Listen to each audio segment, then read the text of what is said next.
ప్రియులారా, బాగున్నారా? దేవుని వాక్యాన్ని క్రమంగా చదువుచున్నారా? ప్రార్థించుచున్నారా?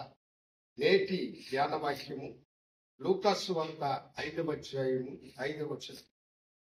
సీమోను ఏలినవాడ, రాత్రంతయు మేము ప్రయాసపడితిమి, కానీ మాకేమీ దొరకలేదు. అయినను నీ మాట చొప్పున వలలు వేతునని ఆయనతో చెప్పాడు. రాత్రంతా నేను శ్రమపడ్డాను, ఏమి ప్రయోజనము లేదు. అయినా నీ మాట చొప్పున వల వేసేదను అని భక్తుడైన పేతురు ఇక్కడ చెబుతూ ఉన్నారు. మన జీవితంలో అనేక సార్లు మనము ఫెయిల్యూర్ కావడానికి కారణము ఏమిటంటే, మన సొంత ఆలోచనలు, మన సొంత తలంపులను బట్టి మనము ముందుకి సాగుతూ ఉంటాం. దేవుని మాటకు లోబడి దేవుడు చెప్పినట్లుగా మనము నడుచుకున్నప్పుడు మన జీవితంలో అన్ని సక్సెస్ గా మారుతాయి. ఇక్కడ మనము దానిని చూస్తూ ఉన్నాం. సీమోను రాత్రంతా సముద్రములో చేపల వేటకై వెళ్ళి సముద్రాన్నంతా గాలిచ్చినా అతనికి ఒక్క చేప కూడా దొరకలేదు. ప్రభువైన యేసు అతని ధోని దగ్గరికి వచ్చి ఆ ధోనిలో ఎక్కి కూర్చొని కూడి వచ్చిన దేవుని జనులకు వాక్యమును ప్రకటించిన తరువాత సీమోనుతో, నీ ధోనిను లోతులకు నడుపు అని అన్నాడు.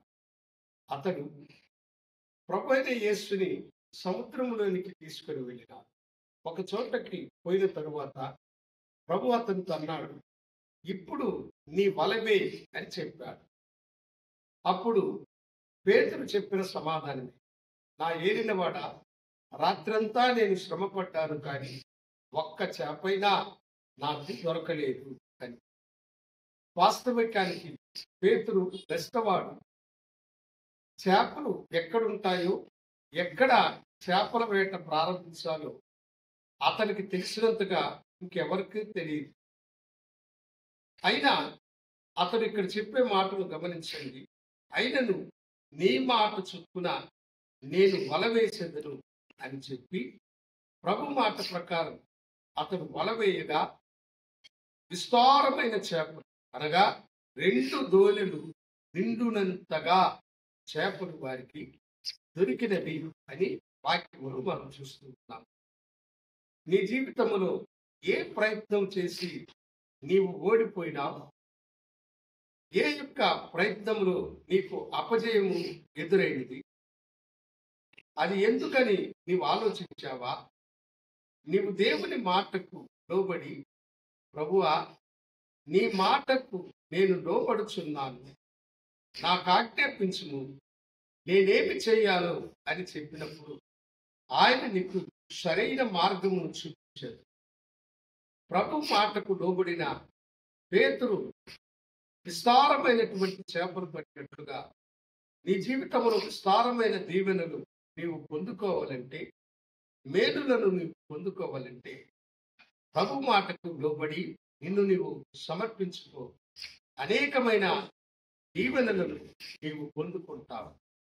నాతో కూడా ప్రార్థనలో ఏకీభవించండి. మహాగురుడా, పరిశుద్ధుడా, నీకు వందనాలు. నీ బిడ్డలు నీ దీవెనలను పొందుకునే వారిగా వారిని ఆశీర్వదించి నీ మాటకు లోబడు వారుగా వారిని దీవించమని యేసు నామమున అడిగి వేడుకొనుచున్నాము తండ్రి. ఆమేన్. శుభోదయం. ప్రభు మిమ్మల్ని దీవించును గాక. ఆమేన్.